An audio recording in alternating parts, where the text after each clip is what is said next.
जनशक्ति party के राष्ट्रीय अध्यक्ष और केंद्रीय मंत्री चिराग पासवान ने छत्तीसगढ़ की राजधानी रायपुर में मीडिया से बातचीत के दौरान कई अहम राजनीतिक संकेत दिए हैं।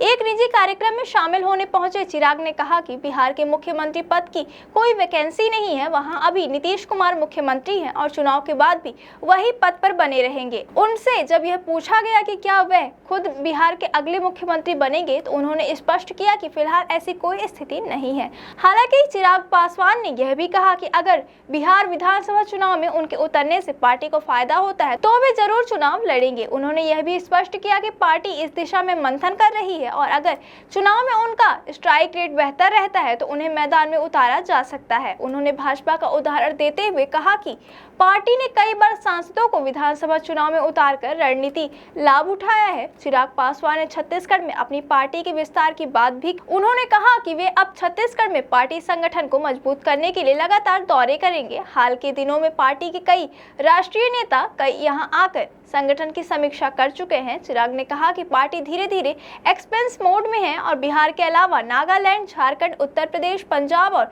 छत्तीसगढ़ में पार्टी को मजबूती देने की दिशा में काम कर रही है। उन्होंने कहा कि वह लंबे समय तक खुद को केंद्र की राजनीति में नहीं देखना चाहते क्योंकि उनकी प्राथमिकता हमेशा बिहार रही है। उन्होंने दोहराया कि बिहार फर्स्ट, बिहारी फर्स्ट उनका विजन है और वह चाहते हैं कि बिहार एक विकसित राज्य की श्रेणी में खड़ा हो। 3 बार सांसद बनने के बाद उन्हें यह एहसास हो रहा है कि दिल्ली में रहकर यह संभव नहीं है, इसलिए वह जल्द से जल्द बिहार लौटकर सक्रिय राजनीति में भागीदारी करना चाहते हैं। चिराग ने यह भी कहा कि अगर पार्टी चाहेगी तो वे विधानसभा चुनाव लड़ सकते हैं, लेकिन इसका फैसला पूरी रणनीति और चुनावी असर को देखकर ही लिया जाएगा। यह पूछे जाने पर कि पार्टी उनकी ही है, फिर निर्णय लेने में विलंब क्यों, उन्होंने स्पष्ट किया कि पार्टी सामूहिक निर्णय के आधार पर रणनीति तय करती है। इसी बीच खबर है कि लोजपा रामविलास ने चिराग को आगामी बिहार विधानसभा चुनाव में उतारने की तैयारी शुरू कर दी है।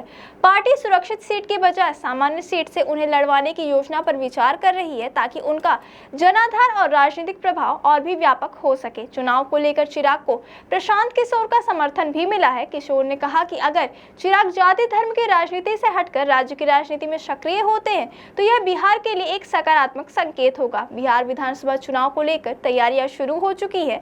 नीतीश कुमार का मौजूदा कार्यकाल 22 नवंबर 2025 तक है, लेकिन माना जा रहा है कि चुनाव सितंबर-अक्टूबर 2025 में 3 चरणों में कराए जा सकते हैं।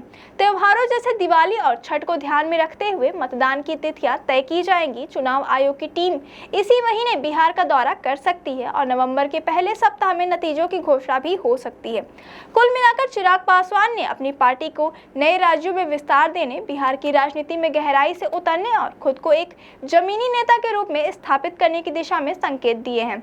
अब देखना यह होगा कि उनकी रणनीति पार्टी के आगामी चुनाव में कितना लाभ दिला सकती है।